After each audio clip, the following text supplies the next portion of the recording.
नमस्कार। Union budget पर इस खास कार्यक्रम में आपका स्वागत है। आज हमारे साथ यूनियन बजट पर चर्चा के लिए प्रबुद्ध पैनल है। इनमें खास तौर से प्रोफेसर सचिन जैन हैं, ये संदीप अग्रवाल हैं, वरिष्ठ सीए हैं और tax practitioners association central zone के ये चेयरमैन हैं। कुलदीप गुप्ता हैं जो आईसीएआई जयपुर के चेयरमैन हैं। के वरिष्ठ उपाध्यक्ष जगदीश सोमानी जी हैं और प्रोफेसर आशु शर्मा हमारे साथ हैं, अर्थशास्त्री हैं। तो ये तमाम प्रबुद्ध लोग हैं जो बजट के जो तकनीकी प्रावधान हैं उनको बारीकी से समझते हैं और आज हमें समझाएंगे भी कि इस बार इस बजट में क्या होना चाहिए। वर्तमान परिदृश्य जो देश के सामने है उसमें यूनियन बजट मुद्दे से काफी उम्मीदें हैं।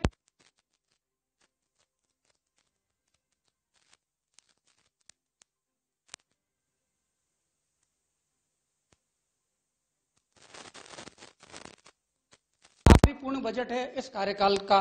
तो सबसे पहले शुरुआत हम कुलदीप गुप्ता जी से करेंगे, आईसीआई के चेयरमैन हैं।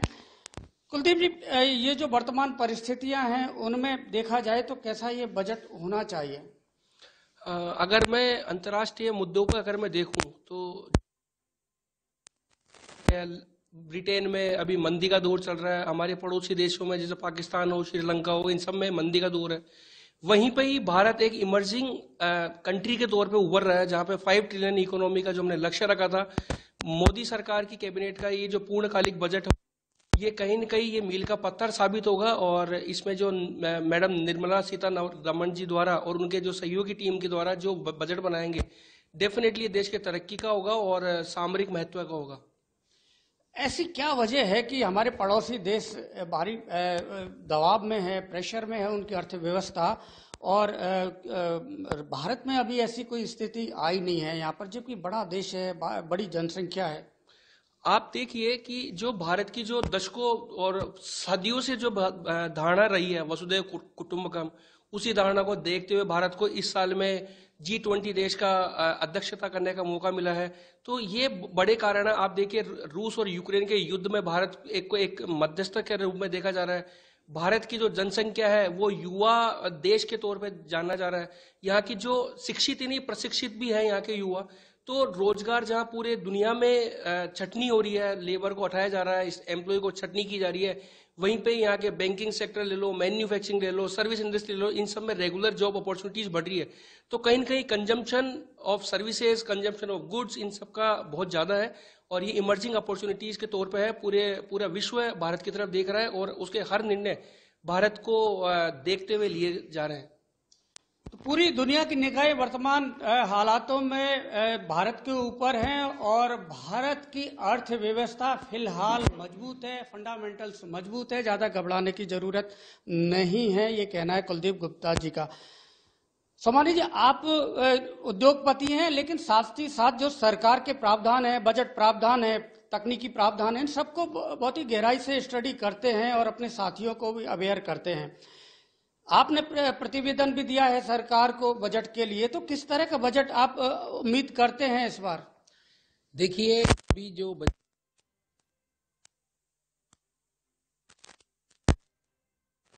उद्योगों में भी जरूरत है कि आज जैसे जो सोलर है, उस सोलर के लिए सब्सिडी दी जाए या इंटरेस्ट फ्री किया जाए।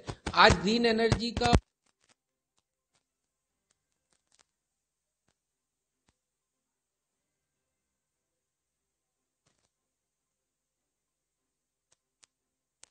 इंडिया में की वजह से इंडस्ट्री की ग्रोथ रुकी है। हमने ये उनको सुझाव दिया है कि 1 नेशन 1 पावर का जो रेट है उसको पिछली बार भी उन्होंने बजट में बोला था, लेकिन उसके लिए आगे अभी तक कुछ हुआ नहीं है। इंडस्ट्री को चलाने के लिए एक सबसे बड़ी जरूरत है कि जैसे CGTS SME है जो कोलेट्रल फ्री लोन देती है, उसको लिमिट हमने बोला कि 50 लाख रुपए से बढ़ा के उसको 2 करोड़ की जाए, क्योंकि आज 50 लाख से कुछ होता नहीं है। जो इनकम टैक्स की दरें हैं उसके लिए भी हमने उनको लिख के दिया है कि मिनिमम 10 लाख रुपए होना चाहिए। जितना इन्फ्लेशन बढ़ा है, जो डॉलर की प्राइस बढ़ी है और जो आज लोगों की बाइंग कैपेसिटी बढ़ी है, उस हिसाब से वो होना चाहिए। 10 लाख रुपए छूट होनी चाहिए पर्सनल पे।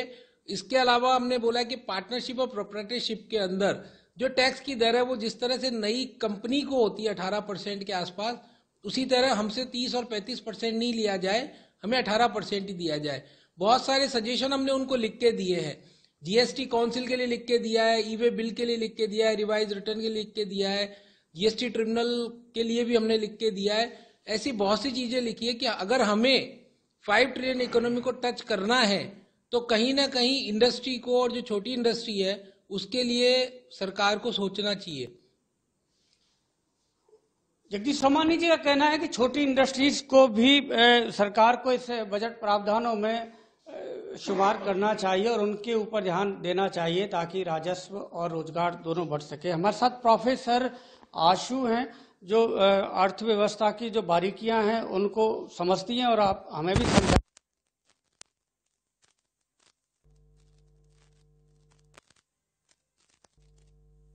जानते हैं कि 48% जो है इंडिया की पॉपुलेशन में वो महिलाएं हैं। तो मैं चाहती हूँ कि इस बार, क्योंकि निर्मला जी भी मैं चाहती हूँ कि इस बार बजट में सबसे ज्यादा अगर किसी चीज पर फोकस हो तो वो है महिलाएं और उनका विकास। सबसे पहली चीज बात करते हैं वुमेन्स की हाइजीन, उनकी इनपुट जो है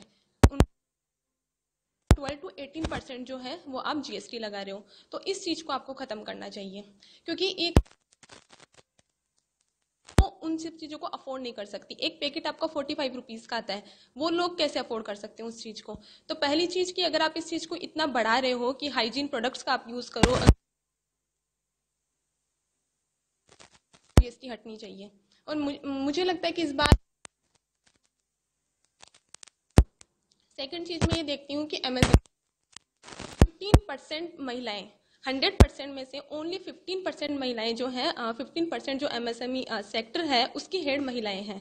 तो क्यों उसमें बढ़ोतरी होनी चाहिए। ग्रामीण क्षेत्रों में आप जाओ, वहां पर आपको कई इंडस्ट्रीज दिखेगी जिनको हम महिलाओं के कंट्रोल में दे सकते हैं। तो एमएसएमई सेक्टर में महिलाओं का जो योगदान है वो बढ़ना चाहिए। दूसरी चीज, एक चीज मैं मिडिल क्लास की बात करना चाहूंगी कि मिडिल क्लास के लिए आपने डिजिटल ट्रांजेक्शन्स जो है अभी मोदी सरकार जो है काफी प्रमोट कर रही है, लेकिन उस पर भी आपने टैक्स लगा रखा है। तो अगर आपको डिजिटल ट्रांजेक्शन्स को बढ़ाना है तो आपको उस पर से टैक्स हटाना होगा।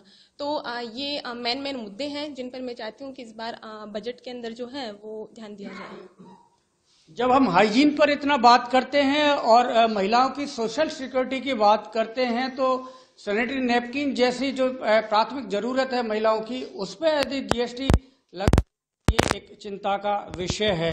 संदीप अग्रवाल जी, आप तो बहुत ज्यादा लिखते हैं, पढ़ते हैं, हमेशा से मीडिया को भी अवेयर रखते हैं आप कर प्रावधानों में। जीएसटी को 5 साल से ज्यादा वक्त हो गया, लेकिन अभी भी बहुत सारे ऐसे प्रावधान हैं जिनको लेकर भ्रम है और संशोधन की जरूरत है। क्या बदलाव होना चाहिए? हालांकि बजट में अब जीएसटी काउंसिल बनने के बाद में ज्यादा इसमें बदलाव की गुंजाइश रही नहीं है, लेकिन फिर भी सरकार इसमें अपनी तरफ से कुछ आगे प्रावधान रख सकती है जीएसटी में संशोधन के। देखिए, सरकार की जो मंशा होती है उसी पे जीएसटी काउंसिल काम करती है। तो जो प्रावधान मेनली कुछ चीज़ों में कानून बनाने की ज़रूरत है। जैसे हमारे साथी सुमन जी ने भी कहा, हम लोगों ने भी ऑल इंडिया फेडरेशन की तरफ से पर्सनली निर्मला सीतारमण जी को हमारी तरफ से प्रतिवेदन दिया था, जिसमें जीएसटी के मेन जो मुद्दा है, जब वैट से तो वैट के टाइम में सबसे ज्यादा जो समस्या थी वो इनपुट टैक्स क्रेडिट थी। उसका कुछ क्लैरिफिकेशन जीएसटी आने के बाद भी नहीं है। आज भी एक व्यापारी को उसके यहाँ पे सर्च और सर्वे करके, अभी कुछ दिनों पहले हम टैक्स पेयर्स एसोसिएशन के साथ हमने एक कॉन्फ्रेंस की जिसमें इसी मुद्दे पर चर्चा थी कि व्यापारी थ्रेट में रहता है, डर में रहता है कि एक इनपुट टैक्स क्रेडिट ऐसी चीज जो उसने खुद ने तो व्यापारी ने टैक्स दे दिया पर पीछे वाले ने नहीं चुकाया, उसके कारण व्यापारी को घर जाने की धमकी दी जाती है और अरेस्ट की धमकी दी। तो मेरा ये मानना है कि सरकार इस बार कुछ ऐसे प्रावधान लाए कि जो ये अरेस्ट के का थ्रेट दिखा के व्यापारी से जबरदस्ती कबूलवा लिया दिया जाता है कि और उससे जीएसटी डिपार्टमेंट इतना ज्यादा हरेसमेंट के जो है सिस्टम, अरेस्ट का जो सिस्टम है, वो अरेस्ट का सिस्टम हटना चाहिए। क्योंकि मेन आप मुद्दा देखिए कि करे कोई और भरो कोई वाली स्थिति है। अगर मान लीजिए किसी की अगर इनपुट टैक्स क्रेडिट का फेक बिल का मामला है और कोई मामला है, तो उसमें जीएसटी डिपार्टमेंट ऊपर मैन्युफैक्चरर से लेके लास्ट एंड सेलर तक सभी को दोषी ठहरा देते हैं, सभी की डिमांड्स क्रिएट हो जाती है। उसके अलावा मेरा मानना है कि अब चूंकि धीरे धीरे सुधार जीएसटी में हो रहे हैं, कुछ स्लैब्स अभी भी ज्यादा है, कुछ स्लैब्स में परिवर्तन होना चाहिए, स्लैब्स कम की जानी चाहिए। जीएसटी ट्रिब्यूनल की बात की अगर हम राजस्थान हाईकोर्ट में देखें तो जीएसटी के मामलों की भरमार हो रखी है, जबकि वो राजस्थान हाईकोर्ट तक मामले जाने ही नहीं चाहिए, तो अपील से सीधे ट्रिब्यूनल में जाने चाहिए। सरकार ने ट्रिब्यूनल की अनाउंसमेंट कानून में कर बिल्कुल लॉ में प्रोविजन है, पर आज तक भी उन जीएसटी ट्रिब्यूनल्स का ओपनिंग नहीं। उसके अलावा आज भी बहुत सारी ऐसी मदें हैं, क्योंकि देखिए जैसा आपने शुरू में कहा ये सरकार का आखिरी बजट है, तो ये खुशियों वाला बजट होगा। अब मेरा मानना है कि वित्त मंत्री के पिटारे से बहुत सारी चीजें निकलेंगी इस बार जो पॉजिटिव ही होंगी, नए करारोपण शायद नहीं होंगे। तो मुझे लगता है कि कुछ मदे जिन पे सरकार, चाहे वो सोलर एनर्जी हो, जो कई सारी कुछ चीजें हैं, उनमें इस बजट में रिलैक्सेशन देखने को मिलेगा। आपने जीएसटी, अगर अब थोड़ा सा आयकर की तरफ भी जाए तो आयकर में भी मुझे लगता है कि बेसिक एग्जम्पशन की जो स्लैब है वो शायद अभी प्रोविजन ये है कि अगर आपकी इनकम 5 लाख तक है तो टैक्स जीरो, 5 लाख 1 रुपए होते ही आपके ऊपर पूरा टैक्स है, शायद उसमें भी एग्जम्पशन मिलेगा। और जहां तक कि हमारे यहाँ महिला प्रतिनिधि है, महिलाओं के लिए भी हमने सरकार से भी निवेदन किया कि महिलाओं के लिए भी कुछ विशेष प्रावधान इस बजट में होने चाहिए कि उनको आए, क्योंकि महिला उद्यमियों की संख्या दिन प्रतिदिन अब हमारा देश में बढ़ी है। हमारी अगर इकोनॉमी की ग्रोथ की कारण देखें तो महिला उद्यमी भी बराबर से लगी हुई हैं, तो महिला उद्यमियों को भी शायद इस बजट में हमको कुछ इनकम टैक्स आयकर में विशेष प्रावधानों को देखने मिलेगा। यही मेरा कहना है। चाणक्य ने अर्थशास्त्र में कहा था कि शासन और प्रशासन को टैक्स करों का संग्रह कुछ इस तरह से करना चाहिए, पराग संग्रह करती है जिससे फूल की सुंदरता को कोई नुकसान नहीं पहुंचता, और साथ ही मधुमक्खी उस पराग से स्वादिष्ट शहद तैयार करती है। तो बहरहाल